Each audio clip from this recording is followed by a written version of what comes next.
Good afternoon, everyone. Welcome to today's webinar, Adding New Technology Without Adding Extra Burden, How AI Reduces Cognitive Load During 911 Call Taking, sponsored by Aurelian. Before we get started, there are just a few housekeeping notes to go over. This webinar is being recorded and will be made available online. You have joined in listen-only mode. This helps avoid background noise throughout the webinar. We want this to be as interactive as possible, so please feel free to ask your questions at any time throughout the webinar. The team will answer them at the end of the presentation. If you would like to ask a question, please use the question box in the control panel located on the right side of your screen. We will try to get to as many questions as possible. With that, I'm excited to get started. Max Keenan is the co-founder and CEO of Aurelian, which helps 911 centers reduce non-emergency call volume so dispatchers can stay focused on real emergencies. Now I'll turn it over to you, Max. Well, thank you, Lisa, and thank you, APCO, for having me. For some of you who are at the APCO Wellness and Workforce Conference in Arizona, this is a little bit of an extension of a talk that I did there. And in APCO, I guess some people liked it enough to ask me to make it into a little bit of a webinar. And when I was thinking about this, it was this 20-minute conversation on a stage. It's very different than an hour-long webinar, which is infinitely sometimes more boring.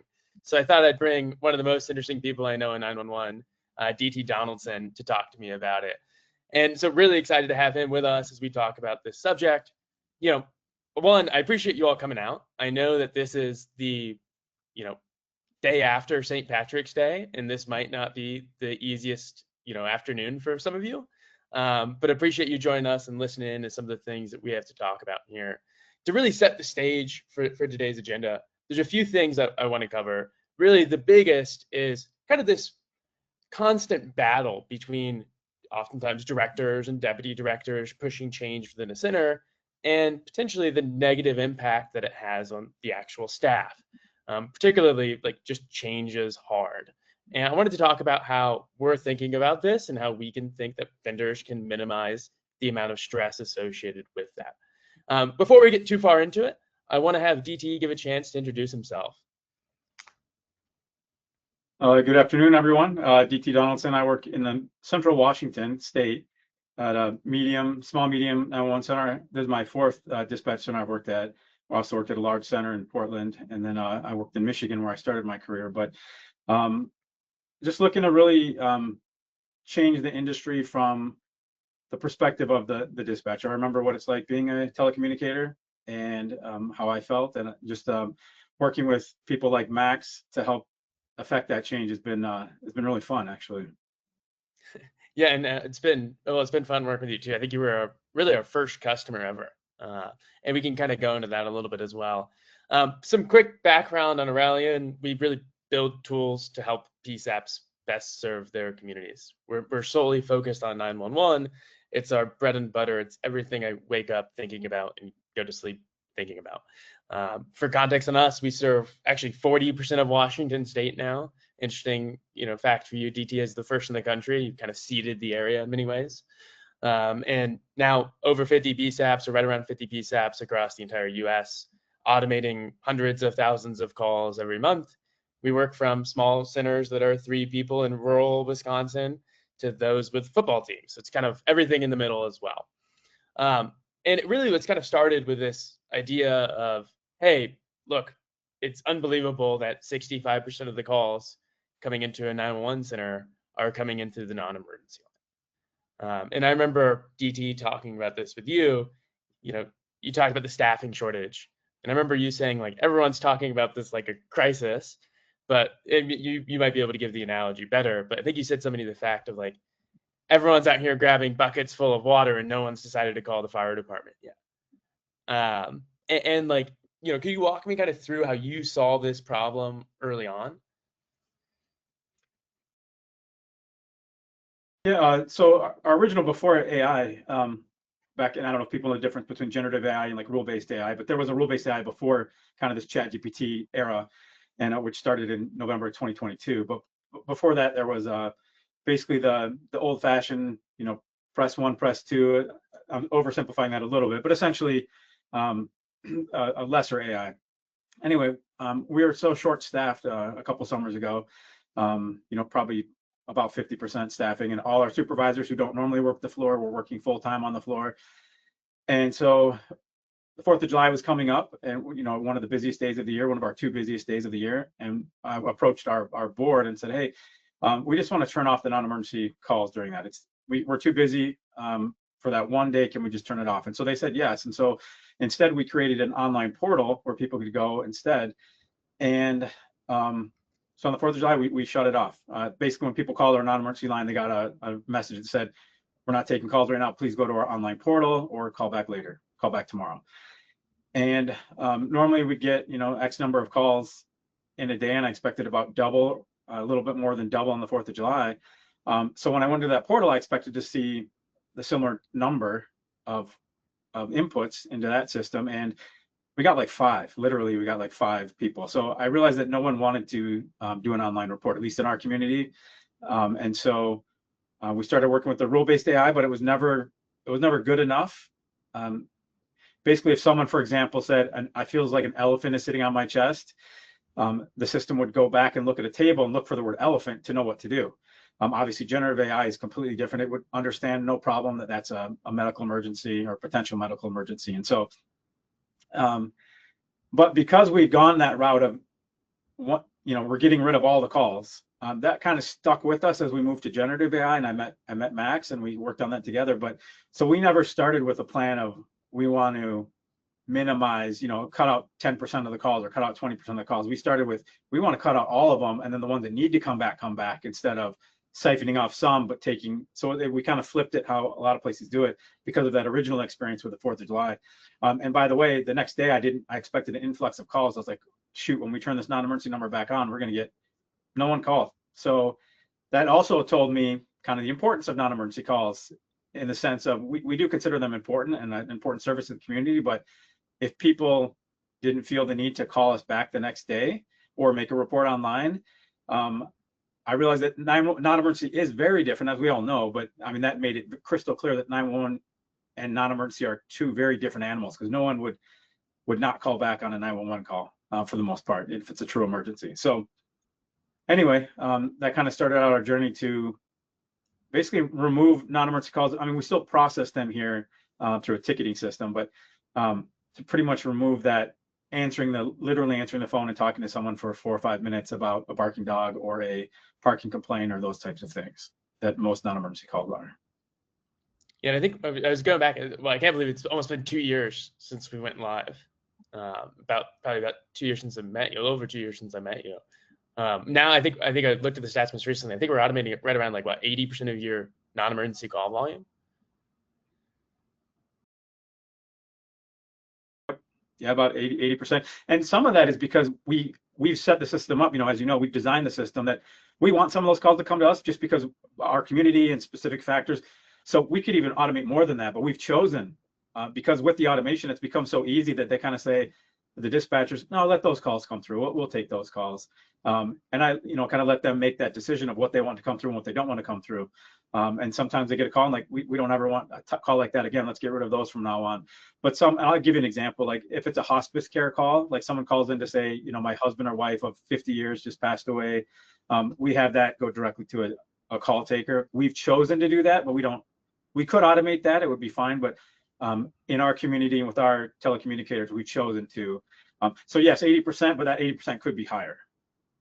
And I guess when you think about that, like the thing I'm most interested about, and I know this isn't really the topic for today, but I feel like it would be amiss if I didn't ask you, like, what does that mean to the center? And I think like for rough context, you guys take about 80,000 non-emergency calls a year, and you were taking about 60,000 911 calls. So if we're automating 80% of the non-emergency calls, we've kind of effectively cut your call volume in half. Like, what does that do for an agency? It's a huge impact. And unlike other technology, kind of like you alluded to at the beginning, that maybe to tie this back in a little bit to the topic today, but you bring new technologies on and it increases workload generally, or it's one more system, one more thing to look at, one more app to open, one more program.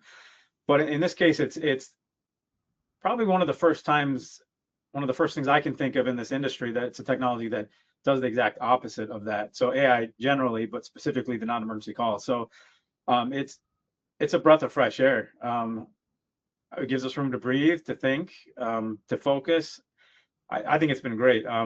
There's dispatchers out there now. We've had it for almost 2 years now. Some would almost forget unless I turn the system off. Tomorrow they'd be screaming, I think. But it definitely, dispatcher of the year, if you will, call taker of the year for the system. But it's a huge relief. I don't think anyone out there, to a person, of our dispatchers would have any interest in getting rid of the system today, which I probably can't say that about any other, our phone system, our CAD system, or any other system. But to a person out there, they would be extremely upset if I got rid of the system. Whereas if I changed CAD systems, half of the people might be happy. No, yeah, it makes sense. And so kind of giving more context on me and Relian, this is actually, DT, I don't think you've ever seen this message before. This is something I sent to my co-founder after the first PSAP visit I ever made. And really, you can kind of see here in this message, there are two things that became kind of obvious to me. One is 3/4 of the calls are admin calls. And I just could not believe that the same people answered both. And that kind of led to the creation of our first product, Ava, who Mac 911 actually named. Then our second product, Cora, which launched in December, kind of comes from the second piece of this, which is 911 calls are incredibly hard. And I jokingly told my co-founder he wouldn't last a day at a 911 center. To be fair, I don't think I would necessarily last a day taking calls. When I think about the level and the demands on call takers, they're often kind of insane. I think about this as you basically expect them to sit there 8 to 12, sometimes more hours a day, and you demand them to be perfect. You demand them to make sure that every call gets handled correctly to get the right outcome. And when we're thinking about this, I think this is an important scene to kind of set the stage. It's funny when I talk a lot to directors and PSAP managers, and I think they tend to underestimate how difficult it is to do the job. And there's a few reasons. One of the ones being is that oftentimes the people that make it there are the ones who are really good at the job. Whether they like to admit it or not, they probably were some of the better call takers. That's what got them promoted to supervisors and beyond. The other piece that I think about with call taking is you're basically demanded to be perfect after, and you're taking dozens or even at busy centers, sometimes even hundreds of calls a day. And you don't really have any semblance of reprieve. You have to, oftentimes handle these calls quickly. And what that ends up meaning, and DT, you can talk about this a little bit, is it makes that resistance to change incredibly high. The way that I think DT, actually, the way that you described this early on, I don't know if you remember it, but it stuck to me, was that sometimes it was like playing a game of Russian roulette, where some calls you would take would be that active, child CPR case. And then other times, especially with the non-emergency line, it might just be someone complaining about fireworks or trying to get a copy of a report. Anything to add here, or do you think I covered most of it? No, I think people don't realize the whiplash of those, the emotional whiplash. We're human beings, right? So that emotional whiplash is huge. So humans, I believe, have to answer 911 calls or be part of that loop. And we'll talk about that later, obviously, but at least for the long-term future, we want that human connection for those calls, but we don't necessarily need that. In fact, I would argue we do not need that connection for a barking dog complaint. But when you have the same person going back and forth between those, I think that's huge. And one of the other pieces with this is, even when we had the non-emergency calls ringing, now they're not ringing. So that quiet in the, not to use the Q word, but the quiet on the floor that it allows is huge. And somebody that doesn't do this job or has never done this job would be, well, the non-emergency calls are ringing, sure, but just don't answer them. Prioritize the 911 calls. But again, from a human perspective, that constant ringing in the background, you can't just ignore that. So I think that psychological whiplash between emergency and non-emergency, and also that ringing in the background, even if you are just prioritizing 911 calls, is a human factor that we don't account for enough. We treat people like robots or like machines, and ironically, when we have tools, robots and machines that can do some of that work.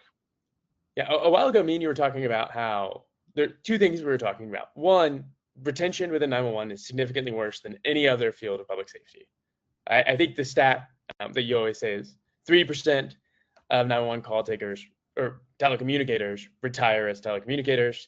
And then on the opposite side, it's 97% of police officers retire as police officers. Yeah, I believe that was APCO retains, actually. It's a little bit older stat, but yes. And then like I think I've seen other stats that 80% of telecommunicators quit within the first 2 years. And one of the things that you kind of compared it to, which I thought was interesting, is like how the synchronicity of the work. Like you talked about, can you talk about that a little bit more? Yeah, I think there's leverage points in the work that I think make a huge difference, right? Like an outsized difference for a relatively small change. And one of those is the synchronicity, right? So if you're a telecommunicator doing some work and say one of your partners says, hey, I got that for you, that makes a huge difference. And that's one of the parts that I enjoyed, was that teamwork on the job of having that partner who can, I'll make that call for you, or they heard something on the radio and they're not doing anything at the time, so they'll take that for you.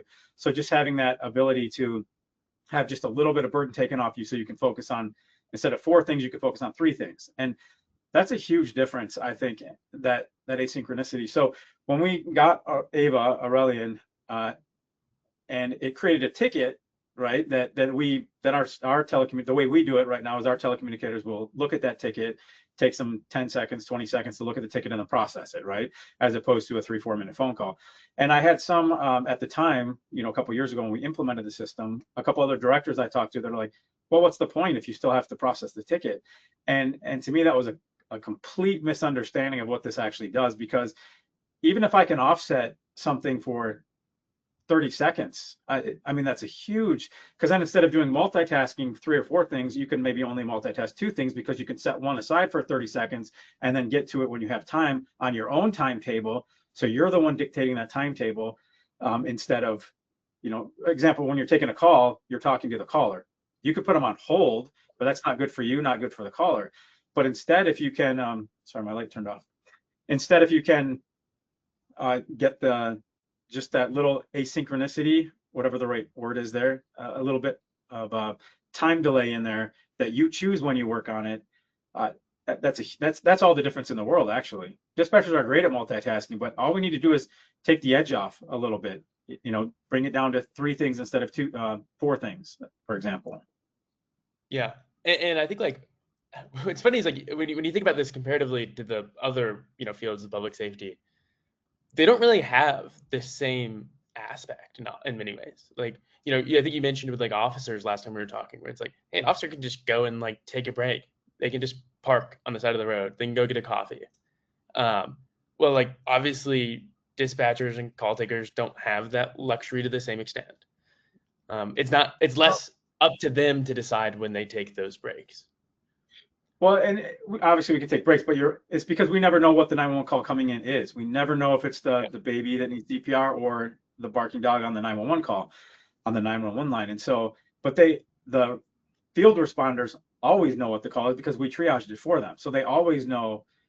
So when they hear it, they can, okay, this is an emergency, or this, I'm going to hold off on this. I'm going to go get coffee first and then go deal with that barking dog. They can do that. We don't know what the call is going to be, so we don't have the luxury of choosing which calls we're going to answer, which we're not. So they already have the asynchronous ability built in because it's pre-triaged. We don't.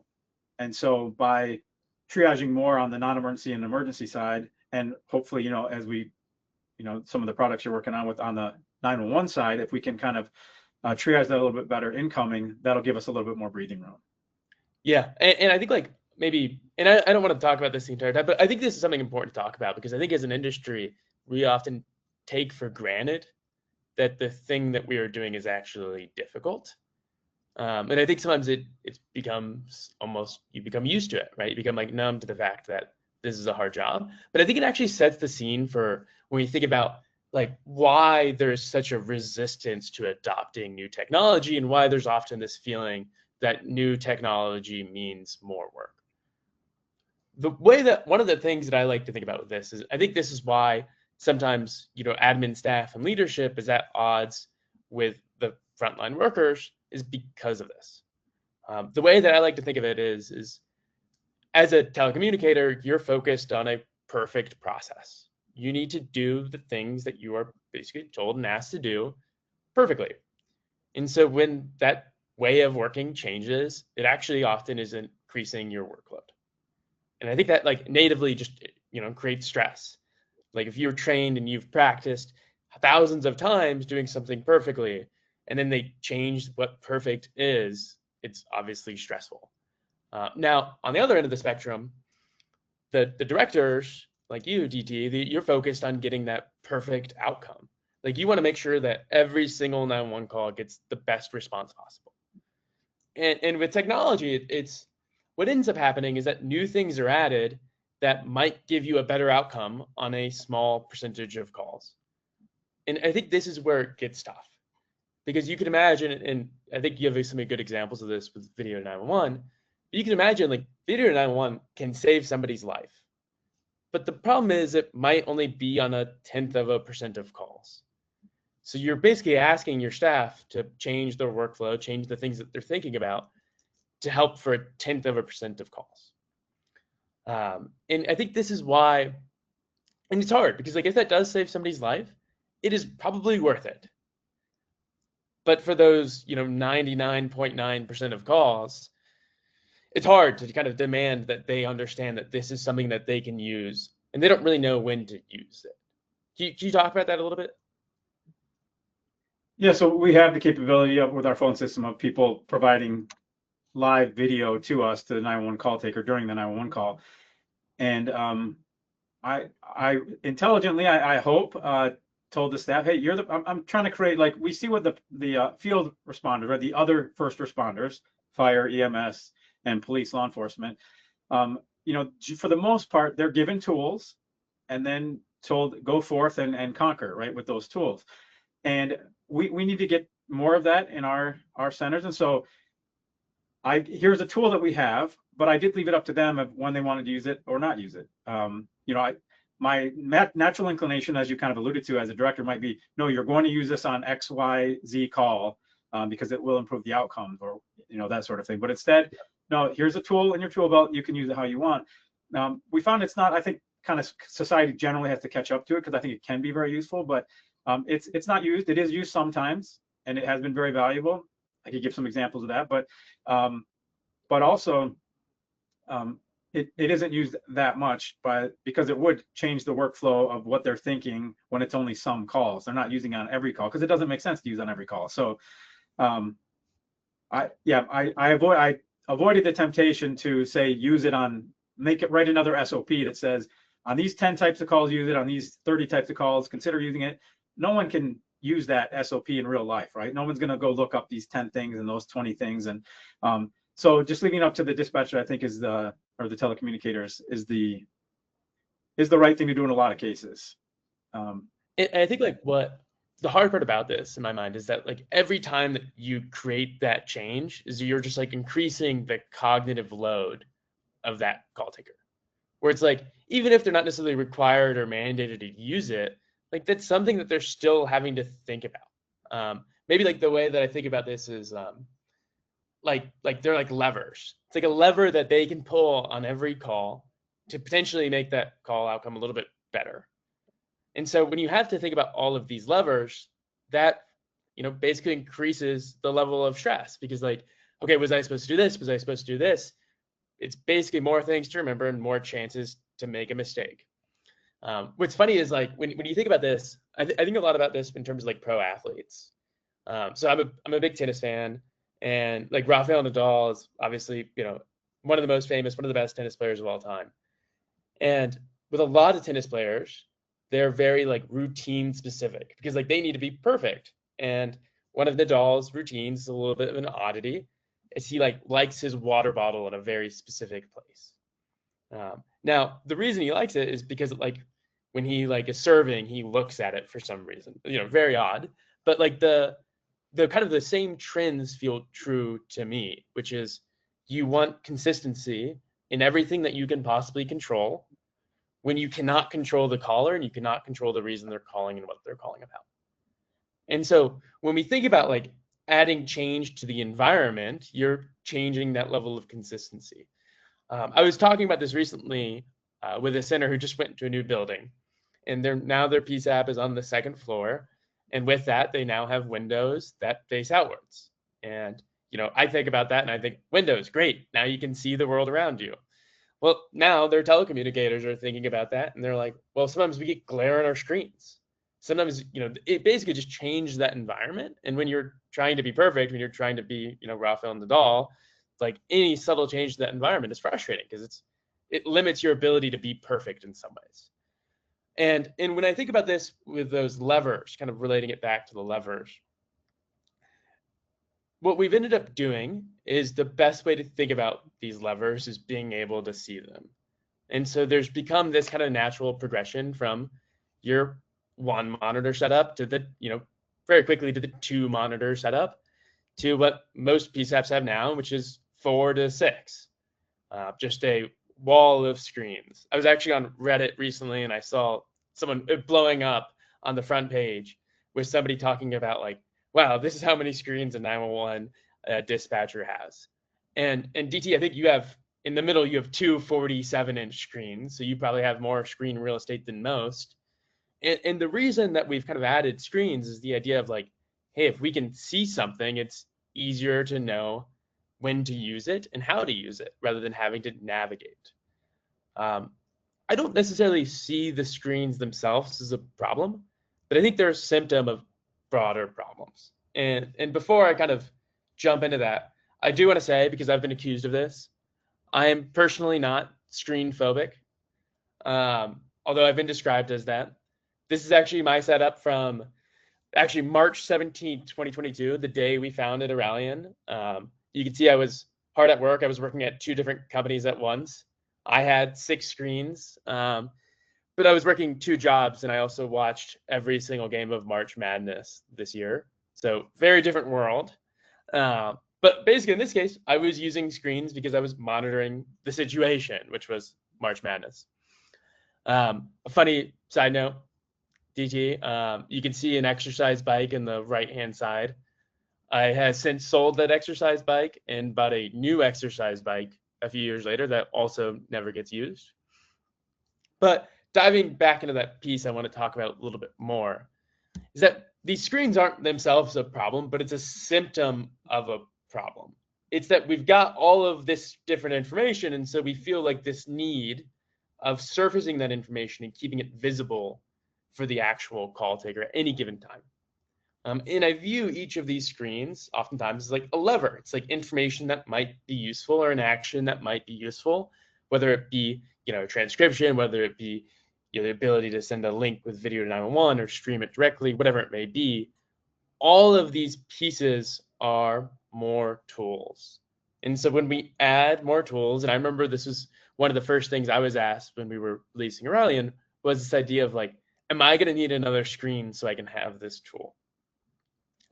DT, I know, like, I'd love to hear, like, how you think about this as someone who's probably spent more on screens than most.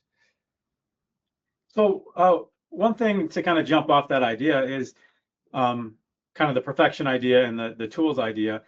So we have this messy input, right? It's callers, some are better than others, right? But it's messy input. Somebody on their worst day reporting something, a messy situation, a complicated situation, or we have radio coming in from field users, which again can be messy, can be chaotic. So a very messy input on one side, and the other side we generally have our CAD system, which is a system of record. So once you input into that, that is your system of record. That's what goes to court. We all know that. That's you really generally for most CAD systems you can't change anything in it. I mean you can say last input was an error, or you can change something, but it's all logged and all documented. What happened, but that's an official system of record. So we go from messy input to perfect output, official system of record. And I think what AI does, and some of the tools that you're working on, really provide that intermediate scratch pad for the telecommunicator, kind of an intermediate scratch pad where you can kind of get your thoughts together, and the translation between that mess and that perfect output. And that's what we're missing right now. It's one of the things we're missing. That's what I think AI provides, is a great thing that it provides, is that what I'll call a scratch pad in the middle. Yeah, that makes sense. Can you elaborate a little bit on like what you think that scratch pad should be used for? So, well, like I talked about with the video for telecommunicators, it's something they can use or not use. It's not in their way. It can be a huge benefit. Sometimes they may decide not to use it, but those are the kind of tools that I think are valuable that aren't in the way, but that can be extremely valuable. And it's the discretion of the operator of the Yep. telecommunicator to decide when that is. So like a summary, like we've seen that in our tickets for the non-emergency call. We have somebody give us a 7-minute call, talk to us for 7 minutes, not us, but because we're not answering the non-emergency call, but talk to the AI system for 7 minutes straight. And the AI gives us a 2-sentence summary that's barking dog at this address, and it's perfect. And that's, if you go back and listen to the 7-minute call, that's really all you got out of the 7-minute call was barking dog at this address. And so I think having that kind of our scratch pad, then we can be like, no, I want to add more to this, and we can go back and research if we want to, or we can say, oh, this is plenty for that type of call, and we get to be the judge and decide whether this is good, our scratch pad, whether we want to go back and dig a little bit more. Either we have time to dig, or we realize that the AI might not have gotten everything, and we think there might be more. Well, we make that choice, and if we don't have time or we don't want to, that's perfectly fine to send through as well. So I don't know if that makes sense, but I think it gives us does Yeah. some of that legwork that we don't need to do, but it allows us to then think in that moment, an intermediate moment, to think and decide, are we adding more to this? Do we need to is this fine as is? And make that judgment call. Yeah, I think that makes sense. I think like one of the points here that I think is important is like I actually think that this is a problem. Like the screens and the amount of context and information is something that's only going to get a lot worse. And I think like one of the things I think about with this is the rate of change in 911 feels like it's almost exponential in the last few years. In general, like technology has improved a lot. Obviously, AI is sexy and trendy, and everyone's talking about it all the time. But just beyond that, and I think about this with, we're seeing this as really, in some ways, I feel like 911 is being passed up as being the real-time crime center. And I think that like when we think about the number of tools, the amount of information that can be given to call takers that they can pull in to kind of get that perfect outcome, I think it's only going to get almost exponentially worse, whether it be flock cameras or DFR or, as we already have now, video to 911. These are all pieces of information. They're all really levers you can pull to get that best outcome. And so we have this like natural battle between we demand a perfect process, and now we're also adding a bunch of other things to complicate that process. I think this is like, to me, this is what creates a lot of the stress within the center and a lot of the animosity potentially between the frontline call takers and the admin staff. There's this constant, sometimes, it's very easy to be excited about new technology and the idea of new technology, and it's not quite as easy to get it live and have it create value for you. I mean, I think this actually has a fairly significant toll on the team. Like one of the most obvious pieces of this is just time to proficiency. Like it is amazing how if you talk to people who started in the 80s or 90s or before, they were just kind of thrown on the floor. Now, like the amount of training, the amount of systems to understand, the amount of workflows to understand, and it's all for good reason. Like it's not because people just want to make your training longer and more chaotic. It's because in many ways the job's kind of gotten harder. Like I think about this, an interesting kind of way I think about this is when every 911 call was coming in from a landline, you knew exactly where they were calling. Like that location question became a lot easier in many ways. And then now, like, obviously it's become more and more difficult in some ways. Curious, how do you think about this? Do you think that this like increased tooling is actually as big of a problem as I think it is, or do you think it's like I'm overblowing this? I think it's a mixed bag. It depends on which tool you're talking about and how you're talking about Yeah. it. But I do want to mention another, as far as the toll on the team, something that I found that's a little bit, people may agree with me or not agree with me, but something I've observed, and it's that because, and you mentioned this earlier, because we don't control, the tools that we use as telecommunicators, we don't control the inputs we get, the callers coming in. There's a lot of things we don't control, the the staffing or those sorts of things. There's a lot of things we don't control. So when we have something we feel that we can control, we control it, right? We need something to grab onto to control. And I think one of the things that has been our identity as kind of taking on the amount of keystrokes we do as a badge of honor, in a way. And so I think you mentioned, I'm kind of going a little bit different direction than you went earlier. And I agree with what you said, but I think there's also some resistance because if I'm not hammered with keystrokes, I don't have value, because we've somehow conflated the amount of keystrokes we're doing, if you will, with the value that we're providing. And I think we need to undo that, because, for example, the example I bring up with my staff, because we have less keystrokes theoretically, from some of the systems we've implemented, and I'm starting to see some of that pushback of, okay, where's my value now? And I bring up the point of like a firefighter, right? A career firefighter that sleeps at the station through the night. They'll get woken up sometimes, but if they get a day that they, some stations, they get woken up every hour on the hour. But if they go through the whole night, say they get an 8-hour shift without any sleep, they're not thinking, waking up in the morning, man, I didn't have any value last night. That's not what they're thinking at all. I guarantee you that. And we need to get out of the habit of thinking that if we're not typing it furiously and overstressed, honestly, that we don't have value, because that's not true at all. And so I think that's some of the thing where not only do we have directors, maybe pushing more tools onto the staff, but we also have staff thinking that, well, I don't want these jobs to make my tools to make my job easier because I feel less valuable. And I think that's also a perverse psychological impact. Interesting. Yeah. I mean, I'm trying to think if I've seen this. I think when we're thinking about it from the non-emergency side, like, I think if you had to pick one thing in the entire realm of 911 to tackle, and have like universal appreciation for it, probably non-emergency calls is probably that unifying piece, where it's like, in many ways, one, it shouldn't even be going into the PSAP 9 times out of 10. And then maybe the second aspect of that is like, I kind of think it's not really in the core job description often. And so I think maybe that's like why I've been less exposed to that piece. I do think that like something you brought up earlier. Yeah. But why is it not? Why doesn't every PSAP have AI for non-emergency calls today? I mean, I think to me, it's probably mostly. I think there's probably a lot of reasons. Like budget could be one of them. I think like for some agencies it's a little bit harder to get budget. I think probably the biggest one is there's a fear of adopting things that other people around you have not already adopted. And although like some areas like Washington and even now Oregon and Michigan and Wisconsin and Ohio, like in Florida, like there's a lot of growth within it. Like a lot of agencies just they don't know someone who's had success with it. And when you think about like on the non-emergency side, this is like the number one way people interact with their community. And so there's like, I think justifiably a lot of fear that this is going to worsen that community support.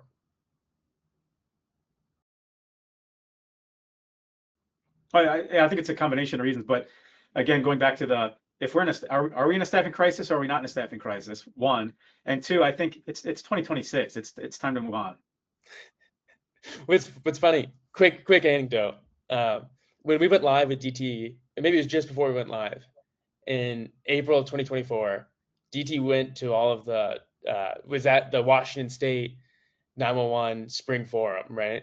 And I've only heard the story secondhand. I wasn't there, but you kind of gave a presentation on what we were doing. And I remember you texting me after and being like, the entire state's going to be on this by the end of the year. Maybe it was the timeline.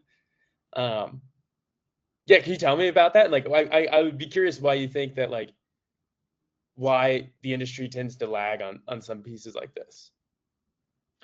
Well, I don't think cost can be a huge issue because most places are short a couple staff, and so they never fill them. They can never fill them no matter how much.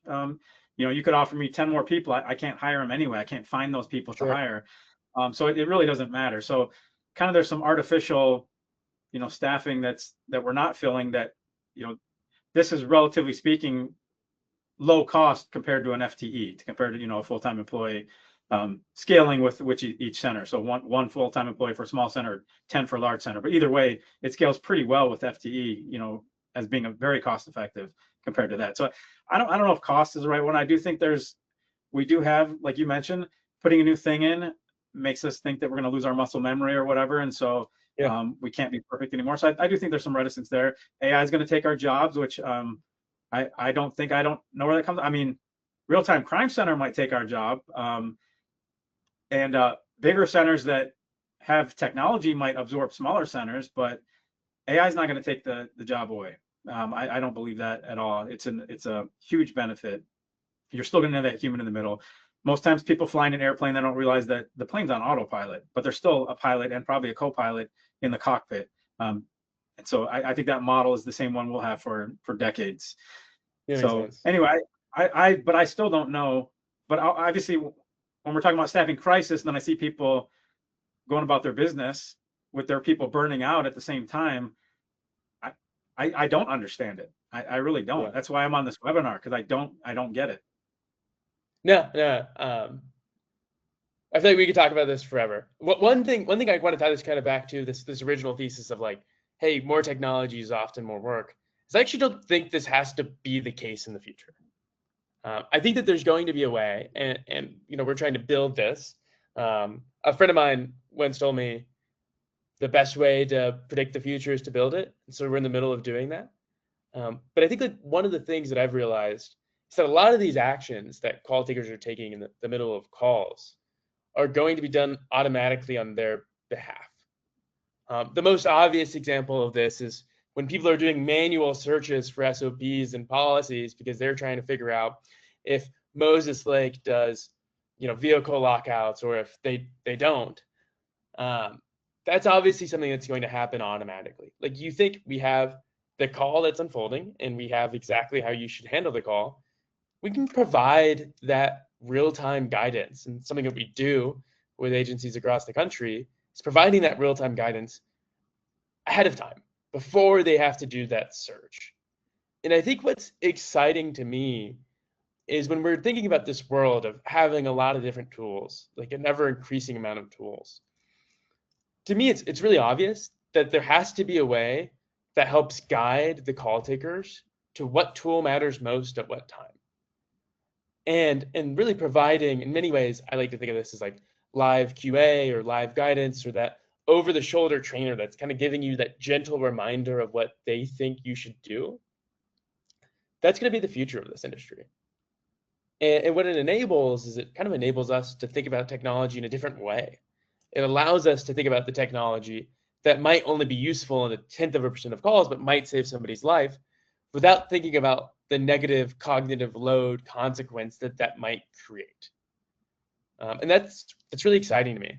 I think that's probably one of the most exciting things that we've worked on, beyond non-emergency call automation, is kind of providing that real-time assistance on the 911 side. Now, when I think about this, like, there's a few pieces that I think that this can have huge leaps and bounds for. So one, most obviously, are the high acuity, low frequency events.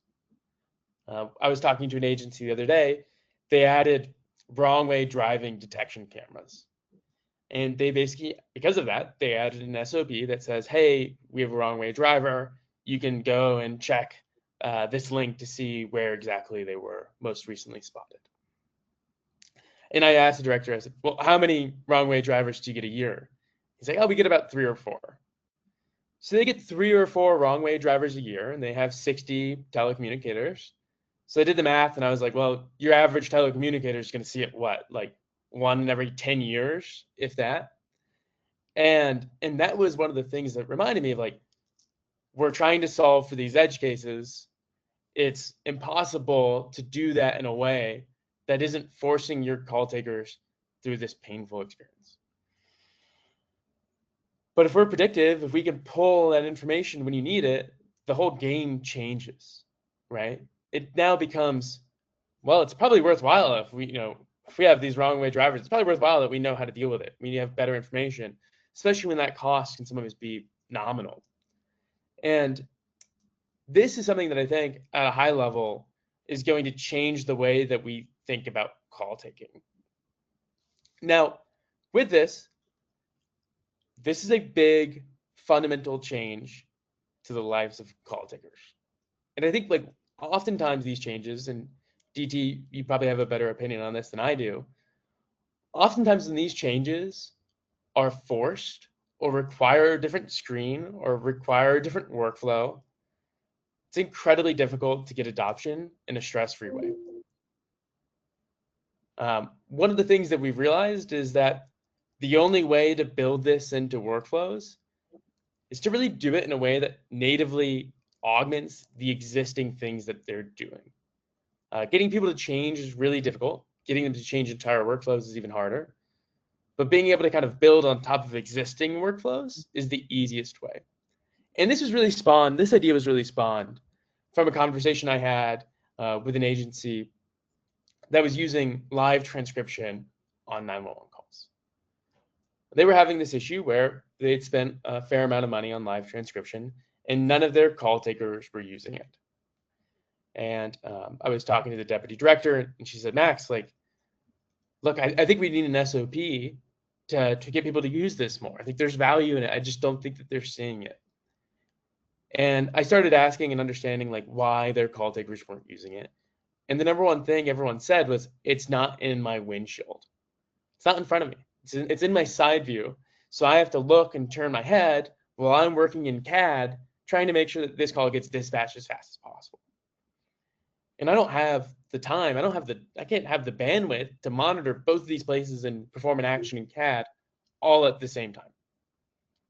And that was kind of that windshield analogy was a little bit of a eureka moment for us. I actually got in my car after in my rental car, and I saw the speedometer popped up on the windshield.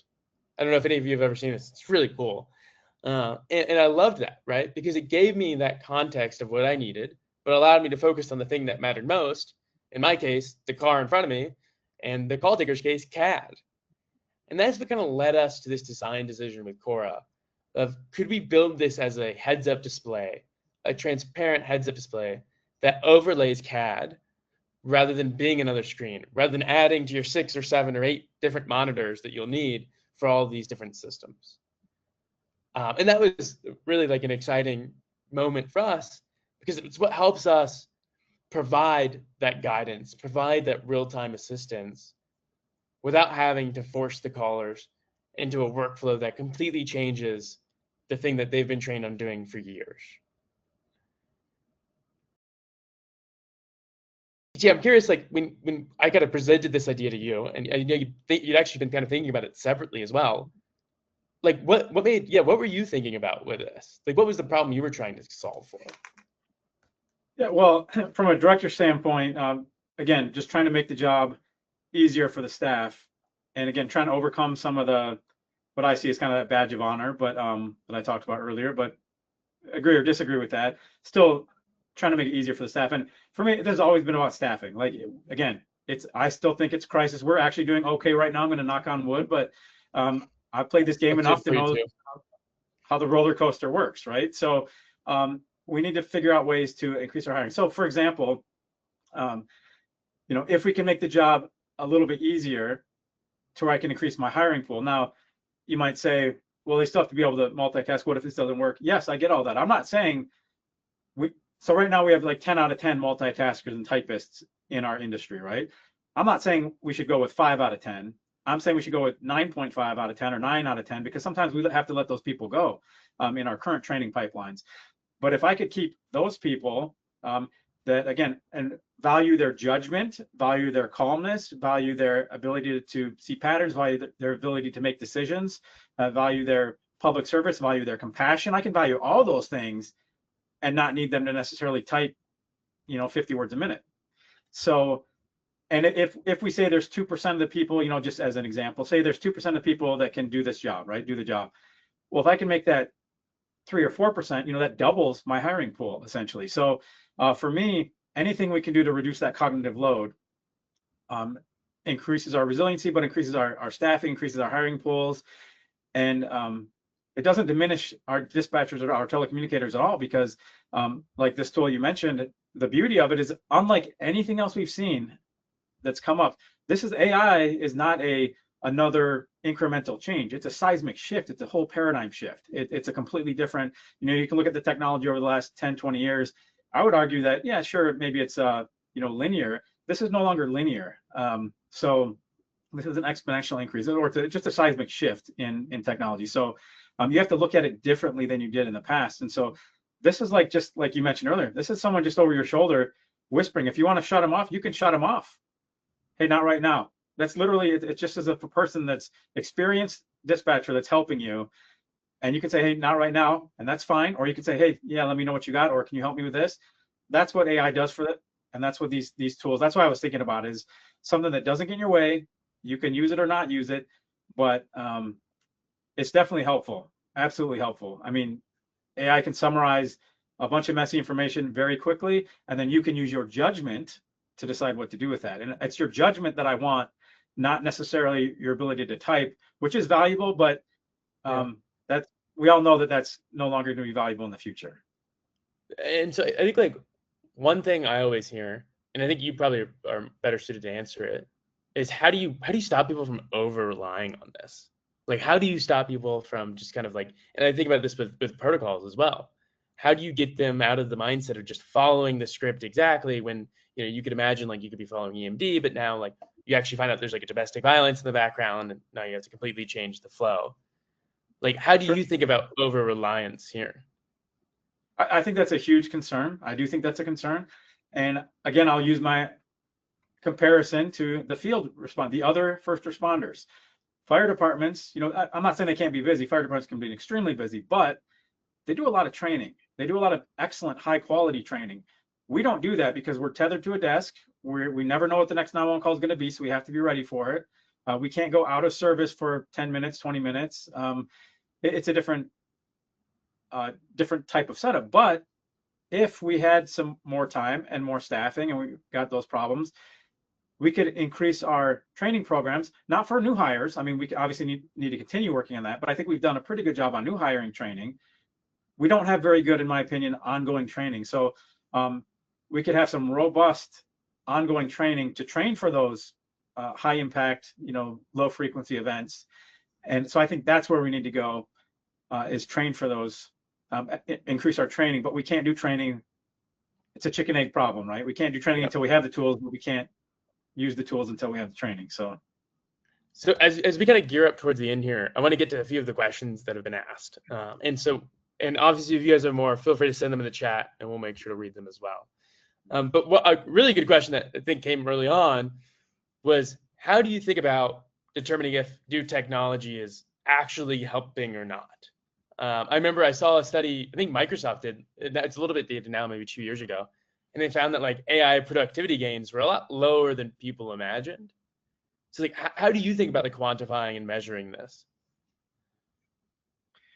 Well, I mean, on non-emergency calls, it's easy. We have thousands and thousands that we're not answering. So it's thousands and thousands of minutes every year that we get back. So that one's pretty easy to measure. But basically, the way I know we love numbers, and I'm not opposed to numbers or metrics, but I think sometimes we hyper focus on things because it's harder to measure the things that we actually provide. Judgment, compassion, those things are hard to measure. It's easy to measure. Well, how much time did it take you to get the call? Even if we got the call to the wrong address, we still choose measuring time over time and accuracy together. And we measure the easy things, is my point. Time being one of those easy things to measure.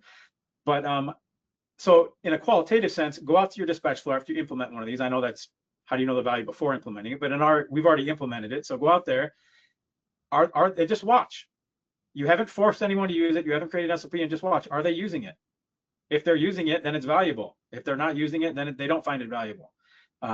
For the most part. I mean, sometimes it just takes a little time or whatnot, but if no one's using it, then it's probably not valuable. If some people are using it, then it's probably valuable. And if everyone's using it, then it's extremely valuable. So, I mean, I think it can be as easy as a qualitative test. I do think the point of like, there should be some people that use it without, like, people should be using it without being forced to use it. Like, I think that's like an important distinction. Like, when we were thinking about building this out, something that became really clear to me is like, it's easy to make a guidance system that's useful for brand new people.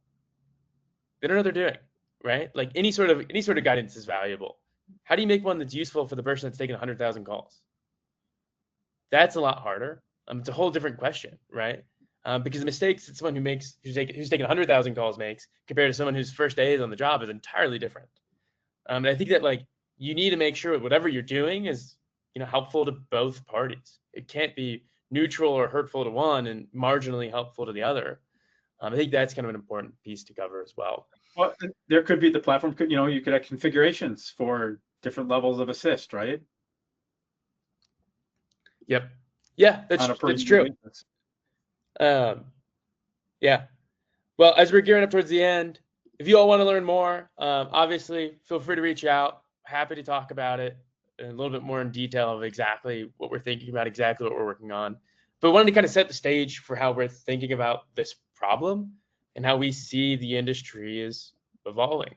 In a high level, we think it's going to be a few things. Like one, we think QA is going to be done as the call is unfolding.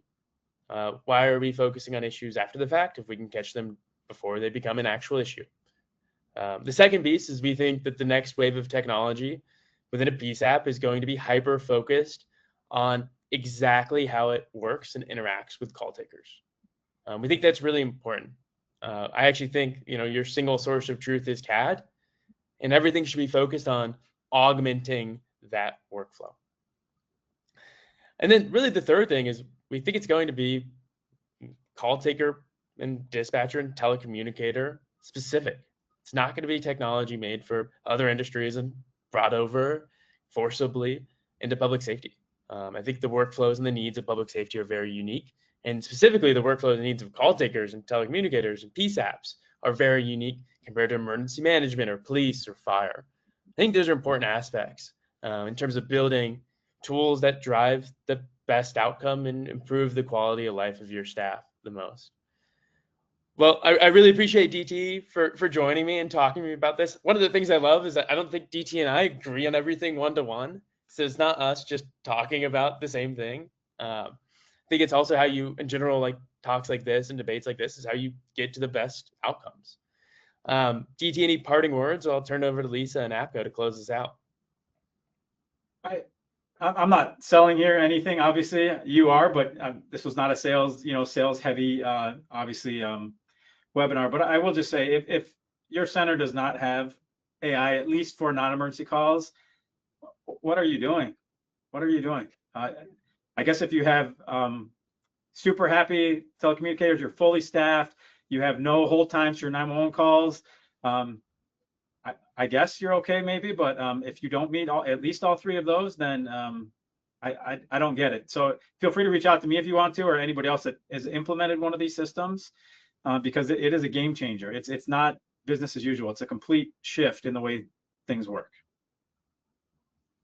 All right, we are going to wrap up now. Thank you to our presenters, our sponsor, Aurelian, and thank you everyone for joining us today. This concludes our webinar. Thank you.